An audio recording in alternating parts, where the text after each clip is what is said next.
Essa semana, mais especificamente dia 21, eu fui assistir, no cinema A Cantiga de Pássaros e Serpentes e gravei um mini vlogzinho pensando aqui, não, esse filme vai ser o filme do ano, com toda a adaptação muito bem feita, comparação ao livro. Porém, foi uma grande decepção.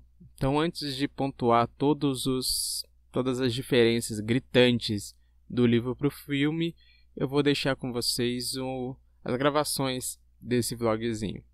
Oi, eu sou o Mark e bem-vindos a mais um vídeo.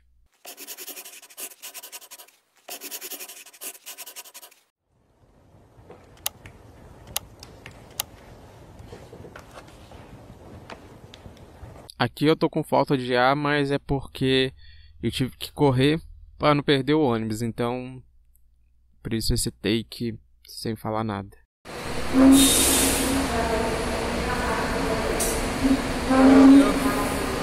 Eu acho que o som vai sair ruim e eu vou ter que redublar, mas caso não tenha, agora são... Deixa eu subir aqui mais um pouquinho que eu vou conseguir ver as horas. São 3h15, o filme começa às 3h30, então agora eu vou correr pra mim não chegar atrasado e perder o filme, ok? Então você vai ficar agora com os trechos já do cinema, ok? Até daqui a pouco. Aqui eu fiz uma gravaçãozinha, do shopping, mostrando que eles já estão com a decoração de Natal. Então, de antemão, já peço desculpa pela essa filmagem meio torta, mas é porque filmar subindo em altura não é pra mim, não. Eu tenho acrofobia, então não rola muito bem.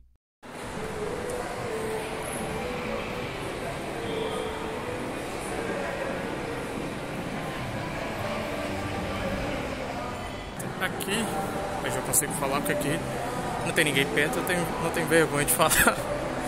Aqui a gente vai ter o Aquaman 3, tem o filme da Larissa Manoela. Esse aqui é nacional. Tem um aqui, ó. Como estava me chamando, mas não tá não. Não abra.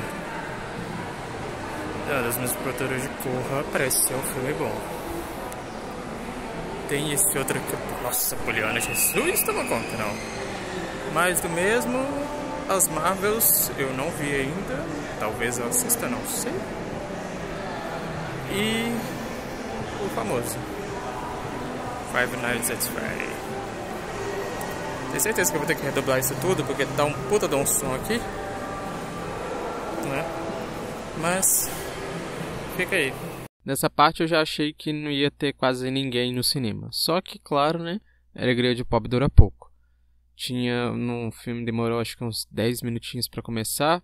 Então, assim, encheu de gente, mas principalmente de adolescente.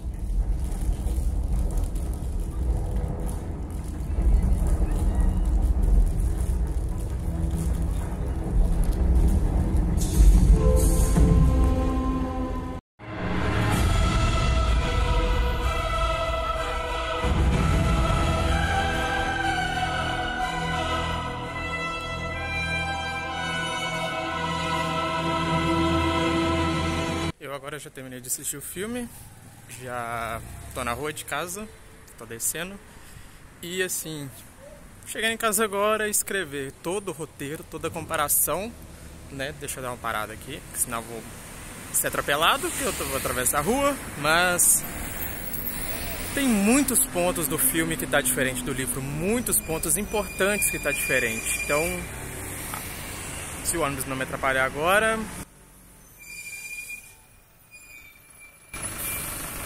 Já que o ônibus parou, vou só terminar de falar que no próximo take vocês já vão ter as comparações do filme com o livro. Então, até daqui a pouco. A escola ali.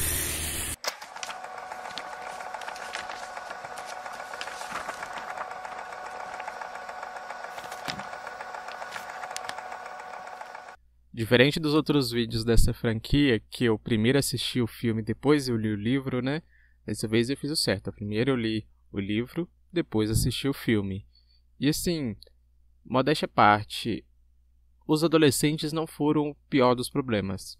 Porque, querendo ou não, fazendo até uma reflexão aqui, tudo bem, adolescente em cinema é chato, fica falando, fica perguntando as coisas. E pelo que eu ouvi deles perguntando, deles afirmando, né, deles até batendo palma, eu percebi que eles não leram o livro. Era nítido para qualquer um que estivesse ali assistindo o filme e, como eu tivesse já lido o livro, né, percebi que eles não tinham informações do livro, que eles ficaram meio que bobando, sabe? Então eu pensei, bom, não sou tão enfático assim nessa comparação que eu vou fazer.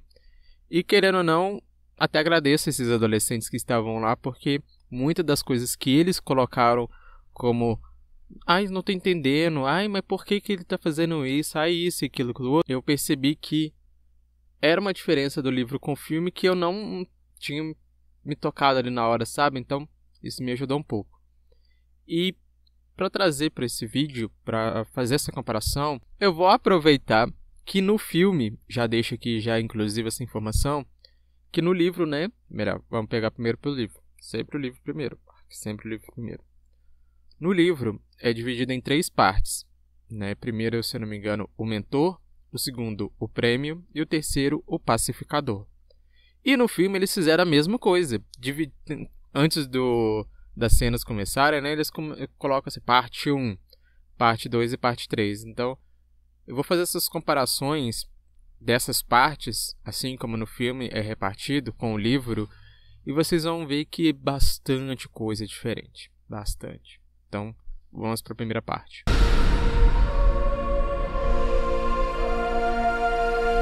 Antes de mais nada, eu quero deixar aqui uma coisa que não é bem nem tanto uma comparação do filme com o livro, mas uma informação que toda a série, que no final eu vou discorrer mais sobre, mas que eu assustei. Eu não lembro de ter assistido, nem de ter assistido nos filmes, nem de ter lido isso nos livros dos Jogos Vorazes. Que é a informação de que o Snow, né, o Coriolanus, vou chamar ele de Corio daqui pra frente, que o Corio e a Tigris eram primos. Se tinha isso no filme, eu não vi, eu juro que eu não vi. E se tinha isso no livro, passou muito despercebido por mim, porque não tinha nem ideia dessa informação. Eu também. Agora vamos lá, para a primeira comparação.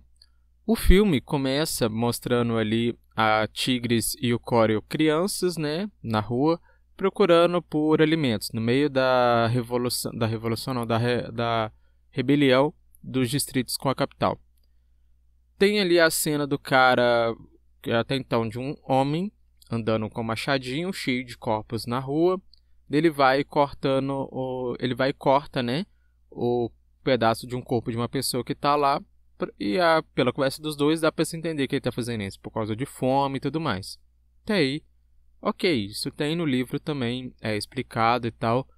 Porém, o livro não começa assim, e essa informação é dada um pouco mais na frente, né, no livro. E uma coisa que eu fiquei meio encucado com isso, porque inclusive escutei os adolescentes falando, é que eles não entenderam o porquê, né? O primeiro ponto ali que eu acho que poderia ter sido um problema deles, né, é que não foi muito descrito a fome, né? Não foi colocado muito nítido no filme a fome que os... Não vou dizer que todo mundo da capital, porque não era todo mundo não, mas que os Snow estavam passando, né? Ficou muito abatido e tal. No livro não, no livro a gente vê, né, a descrição deles catando comida na rua, né? Do estômago, de várias cenas do Corio com o estômago roncando, né, pregando de fome. Então, assim, eu senti que no filme ficou uma coisa mais falada, tipo assim, eu sei que você tá passando fome, eu sei que sua família tá passando fome, que não sei o quê. E no livro já trouxe muito mais essa questão visual, essa questão de... Tem falas também, né, mas tem também a questão visual que eu falo principalmente do corpo deles. O corpo do Snow no filme... eu falei que eu não ia falar Snow, mas tô falando Snow, né? O corpo do Corio no filme, ele tá padrão, sabe? Não tá saradão, fortão, que não sei o quê, mas tá ok. Ele não tá de um modo subnutrido, desnutrido, como é narrado no livro. Eu achei essa diferença bem, sabe? bem coisa. Inclusive no filme não se dá muita narrativa, aí tudo bem eles terem cortado, que é quem era esse cara, quem era aquela mulher, porque no livro a gente sabe que aquele cara era o vizinho da frente deles, que é aquela mulher que o cara cortou a perna para poder levar para casa como comida, né? Era a empregada deles. E que a filha do cara que brincava com o Córeo e a Tigris é assim, uma menininha tão arrogante, mas tão arrogante que eles ficam assim, será que se ela soubesse que naquele dia o pai dela levou a carne da empregada para ela comer, se ela ia ser esse tipo de garotinha? Então, Sofim, uma informação bem que dá-se, né, a entender no livro que a coisa ela era bem mais sombria, bem mais escura do que no filme, que é tratado muito abatido. Outra diferença que a gente tem bastante forte no livro pro filme é que eu não sei porquê. Na verdade, eu entendi só no final porque que eles fizeram isso, mas ainda assim não dá tanto respaldo assim pro filme. Que é o quê? No livro a gente percebe que o Córeo sente muito mais falta da mãe. Tanto que o estojinho, né, de pó compacto da mãe, ele usa sempre para poder... Sempre que ele está muito nervoso, está muito ansioso e tal, ele cheira ali o perfume de rosas, ele lembra da mãe e fica mais calmo, né? No filme eles cortaram isso e colocaram que ele sentiu mais saudade do pai. E fora que colocaram que o pai dele morreu foi no Distrito 12, mas que na verdade o pai dele morreu foi por causa de um ataque ao Distrito 2. Então, assim, quiseram colar ali que ele como se ele tivesse alguma rixa com 12, mas que não colou muito bem, não. Claro, eu joguei várias fake news e joguei verdadeiras também. Uma outra coisa que ficou de fora que seria bom acho que assim, para todo mundo entender, né? Essa questão dos Snow com as rosas e tal, é por conta da Lady Vó. A Lady Vó, ela tinha uma estufa de rosas, né? Então ela que dá a primeira rosa que o Snow usa na formatura, ela dá uma rosa para ele levar pra... Como é que ela chama, gente? Me fugiu o nome agora da menina. Vou ter que dar uma colinha aqui, peraí. 2000 anos depois. Pra Lucy, né? Pra Lucy Gray. Então, assim, eu acho que se eles tivessem pelo menos mostrado um pouco a estufa, ou explicado melhor um pouco essa questão da rosa pros Snow como um todo, né? Traria muito mais referência aos Jogos Vorazes. Essa fixação do Snow por rosas perante os jogos, junto com a Katniss, sabe? Então, eu senti que nessa parte faltou. Então, assim, infelizmente, essa primeira parte no filme é bem corrida, bem corrida. Tanto que as cenas do zoológico foram reduzidas a 2 cenas de dia, com pouca gente. Não há desenvolvimento dos tributos, dos outros tributos, não há desenvolvimento de, assim, cenazinhas bem michurucas dos tributos, né, falando um pouco sobre eles, mas que aquilo ali nada era a mesma coisa, sabe? Eu queria entender o porquê, por quincas d'água, eles colocaram uma pessoa com síndrome de Down como tributo. Pô, beleza, vamos botar representatividade? Vamos botar como representatividade, mas como tributo?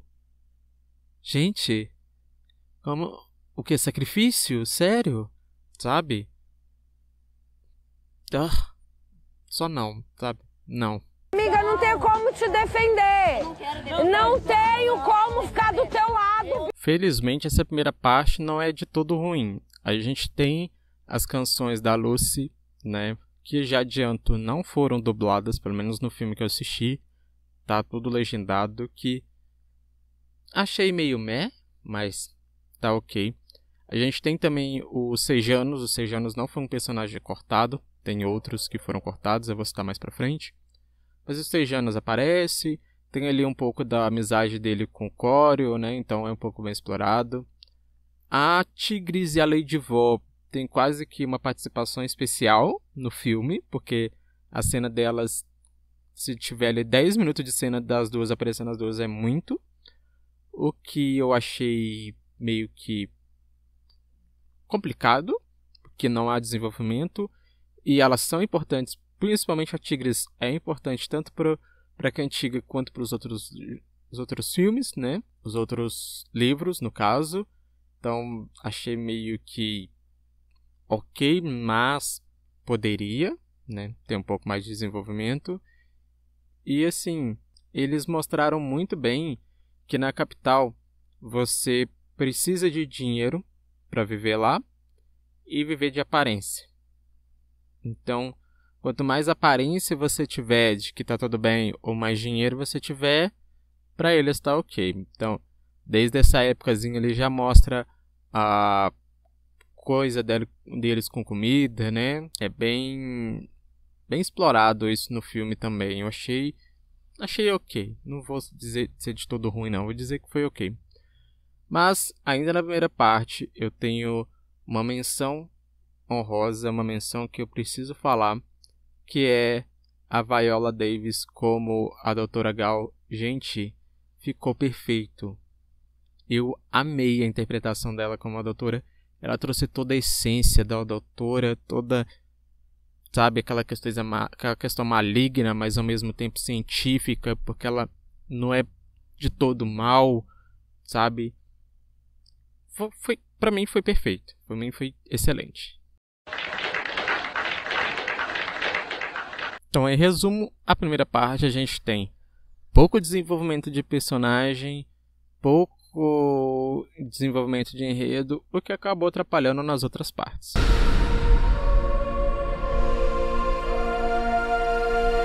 A segunda parte, infelizmente, é a parte de maior duração do filme, né? Só que eles não souberam aproveitar tanto assim essa segunda parte, essa segunda quantidade de filmagem, acho que posso colocar assim. Eu falo por conta do seguinte: nessa segunda parte, assim como no livro, a gente tem a descrição maior da edição, da 10ª edição dos Jogos Vorazes. Então, no livro a gente tem todo o desenvolvimento, toda a pesquisa e tal, né? Essa dinâmica que eles trouxeram. No filme a gente também tem, porém o tempo de tela disso foi muito reduzido, sabe? Foi muito reduzido. Eles colocaram muitas cenas dos tributos já lá dentro da arena nos jogos. Inclusive, quero pegar aqui 2 pontos de maior divergência do livro para o filme, que é o seguinte. Uma, querendo ou não, foi uma tática boa, porque no livro a gente tem toda a narração do Córeo. Então, nas cenas dele assistindo, né, a Lucy e todos os outros tributos lá nos jogos, ele está assistindo pela televisão e só tem imagem, não tem áudio. E tem muitas cenas da Lucy que ela tá no... como é que chama? Acho que no subsolo mesmo, sabe? Nos dutos de ventilação, nessas coisas assim. E lá não tinha câmera. Então, por muitas vezes no livro a gente fica pensando o que a Lucy está fazendo lá dentro. Se ela está fugindo de alguém, se ela está escondida, o que ela está arrumando lá dentro. No filme eles souberam tratar isso melhor. Eles já justificaram que colocaram câmeras dentro desses lugares e tal. E todas as câmeras têm áudio. Tem captação de áudio também. Então, essa foi uma tática boa dos filmes de trazer uma outra visão, né? Não tratando só da visão do Córeo, mas que é uma diferença. É uma diferença a ser pontuada. Agora a segunda, que eu não faço ideia do porquê, até agora eu estou tentando assimilar aqui, mas para mim não faz sentido, é a questão dos drones. Porque no livro a gente vê que acho que os 2 ou 3 primeiros drones que são enviados para os tributos com oferenda não, ótimo, né? Com mantimentos, água, comida, né? Não, como é que eu posso colocar? Eles não entregam do jeito certo, né? Eles acabam destruindo, eles acabam quebrando, né? Acaba que o tributo não recebe a devida oferta que ele é entregue, né? Há a questão do reconhecimento facial e tal, mas não entrega direito. Já no filme eles colocaram, mas depois disso, né, depois da 3ª e 4ª, aqui no livro fala que já começa que os próprios desenvolvedores dos drones lá na capital já conseguem arrumar isso e tá tudo certo. No filme não, no filme eles colocaram que tava tudo quebrado mesmo, tudo destrambelhado até o final, e foi por isso mesmo. Eu fiquei assim, por quê? Sabe? Sim, tem ali uma justificativa, deu umas questões ali de ação e tal, mas ainda assim ficou muito, né, sério, nossa, que previsível, né, então tá. Véi, que viagem é essa, véi? Da onde vem a miséria? Há duas partes que antecedem os jogos no livro, né, também no filme, mas no livro também, que uma, na verdade, ficou de fora das gravações, se tem gravação, pelo menos ficou fora do filme, né? E outra que ficou muito pouco explorada e muito diferente também. A primeira é a questão dos rebeldes. A arena dos jogos, como a gente vê lá nos filmes e tal, eles colocaram bem. A arena sofre atentado, né? Várias explosões, pessoas acabam se ferindo, tributos acabam fugindo e tudo mais. Só que no livro eles exploram mais isso. Eles contam que foram pegos os rebeldes. Há duas ocasiões em que esses rebeldes são expostos numa passeata, né? Não vou dar muitos detalhes, porque o YouTube pode bloquear o vídeo, né? Mas assim, imagine o que o pessoal não fazia com os tributos. Melhor, imagine que o pessoal já fazia com os tributos, imagine com os rebeldes. Em praça pública, mostrando ali uma passeata para todo mundo ver, né? Então tem isso no livro por 2 dias, então assim, é muito bem explorado, isso é muito bem mostrado, muito gráfico. Traz a justificativa, traz um pouco mais dessa questão da Lady Vó cantar o hino da capital, como é passado no início do filme, o que depois fica sem era nem beira, ela cantando aquilo lá, né? No livro a gente já tem o coro cantando o hino da capital e tudo mais, então também dá uma coisinha aí. E acaba que o filho do atual presidente da capital, que não fala o nome dele, eu não lembro disso, nem no filme nem no livro, ele acaba morrendo. Então acende mais ainda a chama da Doutora Grau para poder como eu posso colocar? Continuar com os Jogos Vorazes. Ele é mau e cruel. Um outro ponto, como eu disse, que é totalmente diferente, ou melhor, é diferente do filme com os livros, né? Mas ainda assim tem ali a cena no filme, é quando a doutora chama o Cório e a Clemência, nome diferente, para poder conversar, né? É dito no livro, é colocado no filme, que o Snow escreve as ideias que ele tem, né, para os jogos sozinho. A Clemência, ela fala que ela ficou chorando a noite inteira por causa da amiga dela que morreu lá no zoológico, né, na cena da parte 1. Mas eles decidem falar para a doutora que os dois escreveram. Mas aí que tá o pulo do gato. Melhor, 2 pulos do gato. Primeiro aqui, no livro, a Clemência e o Cório, eles falam que escreveram juntos para a doutora finge que acredita e tal, e fala para ela, olha, um funcionário aqui do laboratório achou que era papel velho, ele colocou ali junto com as serpentes e tal, então se ela sentir o seu cheiro, né, que vai estar no papel, você pode pegar lá.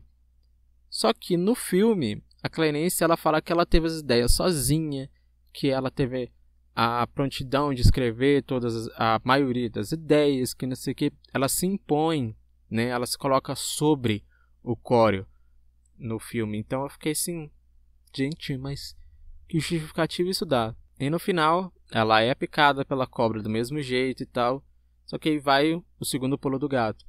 Porque no livro, melhor, deixa eu falar no filme primeiro, no filme, a doutora só fala para ela, pro Cório, né? Tipo assim, não sei se ela vai sobreviver e tal, mas vamos falar pra família dela que ela pegou só uma gripe forte. No livro tem essa mesma fala, né? Só que a Clemência, ela aparece de novo, né? Ela, na verdade, ela vai para o hospital, o Cório acaba também passando por um período no hospital, agora eu não lembro porquê, mas ele chega a visitar ela, e ela estava tendo lá alucinações, ela chega a voltar ainda antes dos Jogos Vorazes, né, para ajudar o tributo dela lá. Ela chega a voltar no dia mesmo, né, dos jogos, do início dos jogos, e ela aparece com a pele toda de escama de cobra, ela tem deformação na pele, então assim, ela no filme ela simplesmente some, ela não aparece de novo, mas no livro ela aparece e traz muito mais medo, dá muito mais aquela ambientação de como as experiências da doutora podem ser severas. Sim, menina. Que isso? Agora um personagem que foi cortado dos filmes, que tem participação muito importante nos livros, é o Pléribus Bell.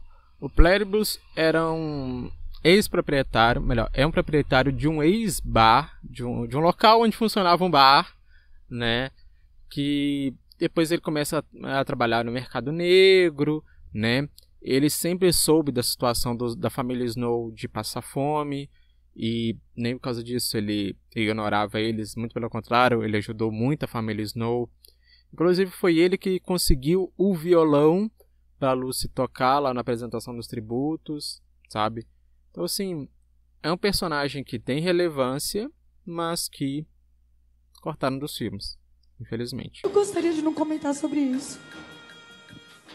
Agora, como última informação aqui dessa parte 2, eu só vou dizer que o veneno de rato, a ideia de usar o veneno de rato ali, esconder o veneno no estojo da mãe do Snow, não foi ideia do Snow.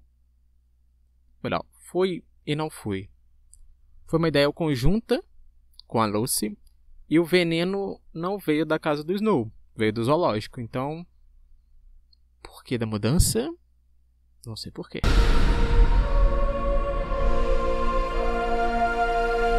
A terceira parte, assim como a primeira, é bastante corrida. Então, infelizmente, ficou muitos pontos de fora. O primeiro que a gente tem é que o Cory, depois de ser pego, né, como eu posso dizer, burlando os jogos, né, ajudando a Lucy a ganhar os jogos, ele não só perde o direito do prêmio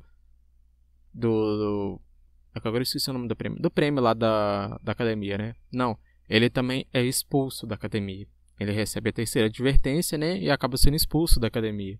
E com isso ele não tem oportunidade de ir para a universidade. Ele precisava do diploma da capital, da academia, né? Então quando o Sejanus encontra com ele, e outro detalhe, o Sejanus não encontra com ele durante ele no vagão. O Sejanus encontra com ele semanas depois que o Cory já está no Distrito 12. É que o Sejanus fala para ele, olha, meu pai construiu um novo bloco, né, para a academia, mas em troca ele exigiu o seu diploma, né? Então é aí que o Sejanus leva o diploma pro Snow, né, pro Cory. Só que de semanas depois que o Cory já está lá no 12, não ali no vagão juntos, né, como aparece no filme. Eu achei que eles enxutaram muita coisa. Shut up and take my money. Eles enxutaram tanto nessa parte, mas tanto que já parece que no primeiro dia que o Sejanus e o Cory já estão lá na capital, eles já estão indo lá na cena do enforcamento e eles escutam, né, os todos cantando.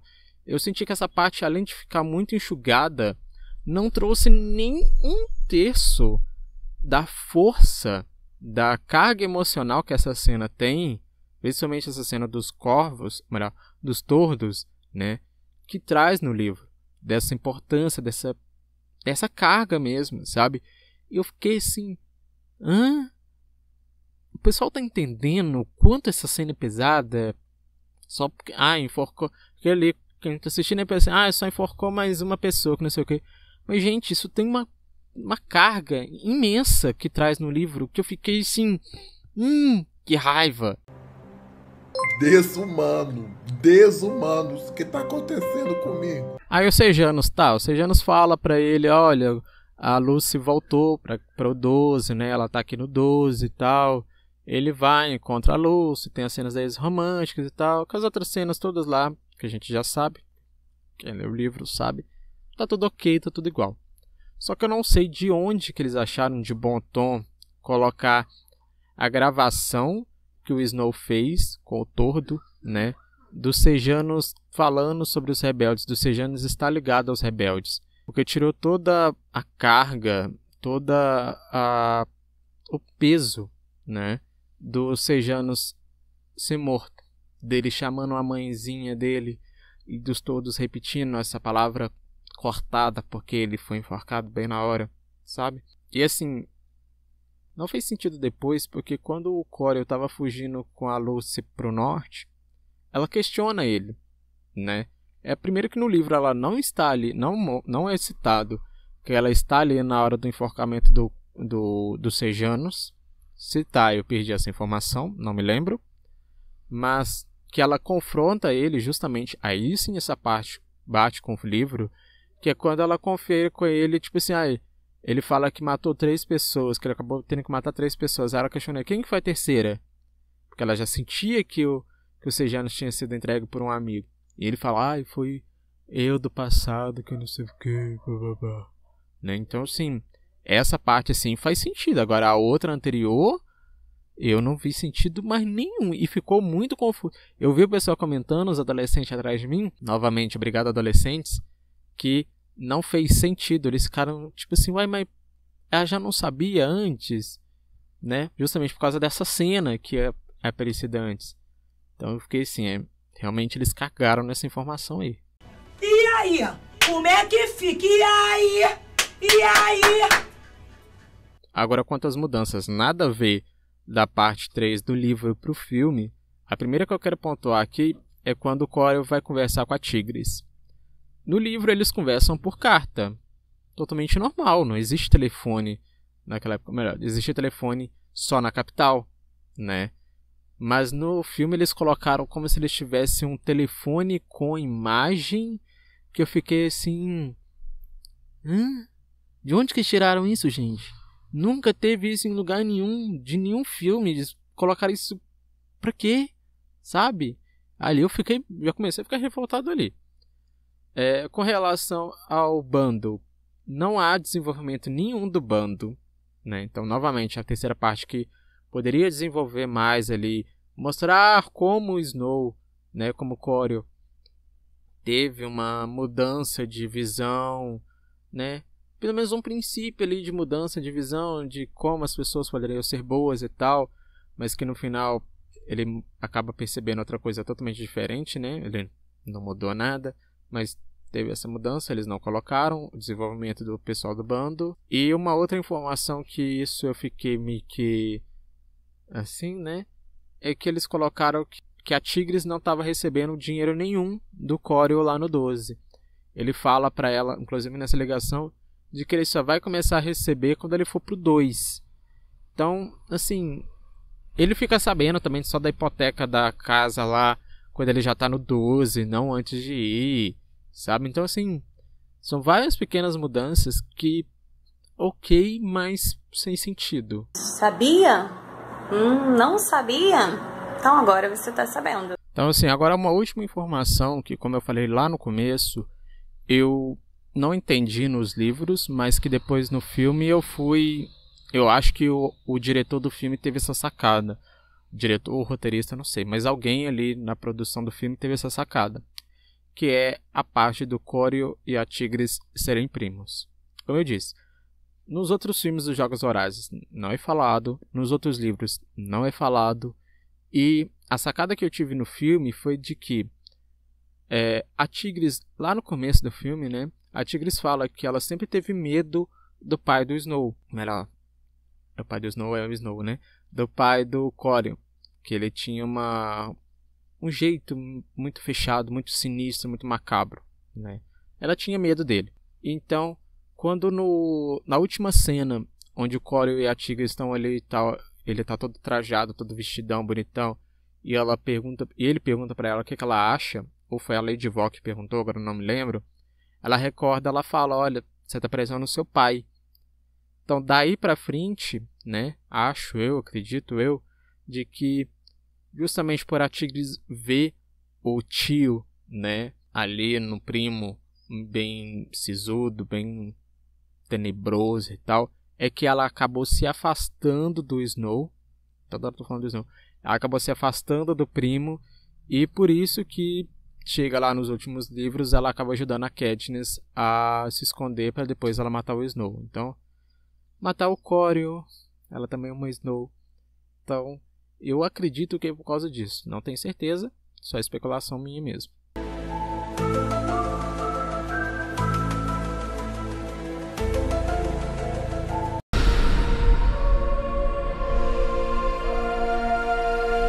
Então, agora falando do contexto geral. O filme é bom, sim. Ele traz toda essa questão visual, é tudo muito bem feita. Eu acho que o pessoal do filme deu muita prioridade para a segunda parte, principalmente para a questão dos Jogos Vorazes, por conta da franquia dos Jogos Vorazes, até porque ele foi vendido como um spin-off de Jogos Vorazes, mas sem a Katniss. Então, eu acho que para não pesar tanto assim a falta da Katniss, a falta da representação da personagem ali, eles falaram, não, então vamos pegar só a essência ali de que trouxe a Katniss, que é os Jogos Vorazes. Então, trouxeram mais cenas dos jogos. O que foi ok, mas como uma pessoa que leu o livro, fez o certo, para depois assistir o filme, sentiu esse baque, sentiu essa falta tremenda de muitas partes. É a verdade, não minto. Uma outra informação muito boa também, que quando eu estava lendo o livro, eu estava me questionando, que é com relação, e que o filme acabou me respondendo, né? Que é com relação às outras edições dos Jogos Vorazes. Que eu fiquei assim, gente, quem eram os outros... Quem foram, né? Os outros vitoriosos das outras edições. Se tinha isso no livro, eu não lembro. Deixa aqui bem claro. Mas no filme trouxe isso bem explícito, de que não existia vitoriosos até a 10ª edição. Só existia os jogos, por isso que eles falam, todo mundo se matando, e no final não sobrava ninguém, todo mundo morria, sabe? Então, essa questão eu achei bastante nítida ali no filme. Eu agradeço ao pessoal do filme por ter colocado isso, porque, novamente, se tinha no livro, eu não percebi, eu não pesquei isso. O que leva a uma reflexão minha, uma opinião minha, de quem realmente ganhou a 10ª edição dos Jogos Vorazes. Por quê? Tanto no filme traz isso, quanto no livro, né? Mas no filme eu acho que ficou uma coisa, por justamente ser uma questão visual, ter um trato visual melhor, deu para perceber isso melhor. Que o verdadeiro campeão da 10ª edição, o primeiro ganhador dos Jogos Vorazes, foi o Corey. Porque se não fosse ele não tinha... A Lucy, na verdade, né, não tinha ganhado. Ela não tinha sobrevivido. Ela tinha morrido. E depois dele passar por todas as coisas que ele viu, com todas as atrocidades que ele viu lá no 12, com tudo, sabe? Vou resumir bem aqui. Com tudo que ele viu no 12, ele percebeu que a natureza, o instinto de sobrevivência do ser humano, ele não vive só na arena. Ele vive em todos os distritos. E que todos os distritos são uma grande arena, que estão constantemente nos jogos. E como ele sobreviveu e voltou, ele se vê, tanto ele se coloca nessa posição, como ele responde à pergunta da doutora. Qual é a ideia, qual é a justificativa, qual é a noção, a justificativa, será que é a pergunta, dos Jogos Vorazes? Então ele sabe responder bem essa pergunta. Então ali me pegou bem e eu sou obrigado a concordar com ele nessa parte. Beleza, eu respeito o seu posicionamento, mas eu acho que é um posicionamento burro. E concordo por conta do seguinte, sejamos francos, num universo distópico, pós-apocalíptico, onde as pessoas começaram a se matar, a se degladiar por conta de comida e também para a sobrevivência, é meio que uma representação dos próprios Jogos Vorazes, né? A única diferença é que um está sendo televisionado, né? O famoso pão e circo, do que o outro. Então, eu sou obrigado a concordar, eu sou obrigado a dar uma puxada de sardinha ali para a doutora e dizer que eu concordo com ela. Talvez eu seja um pouco radical, um pouco macabro falando isso, sim, mas tem um fundo de verdade ali, a gente não pode negar. Fim dos tempos mesmo, viu? Fim do mundo, bem que o povo da igreja fala. Então com isso eu vou finalizando esse vídeo. Vou agradecendo vocês por terem assistido até aqui. Caso vocês tenham alguma outra diferença do livro para o filme, eu vou pedir para vocês colocarem aqui, tanto para pra mim, né? Pra mim, eu acho.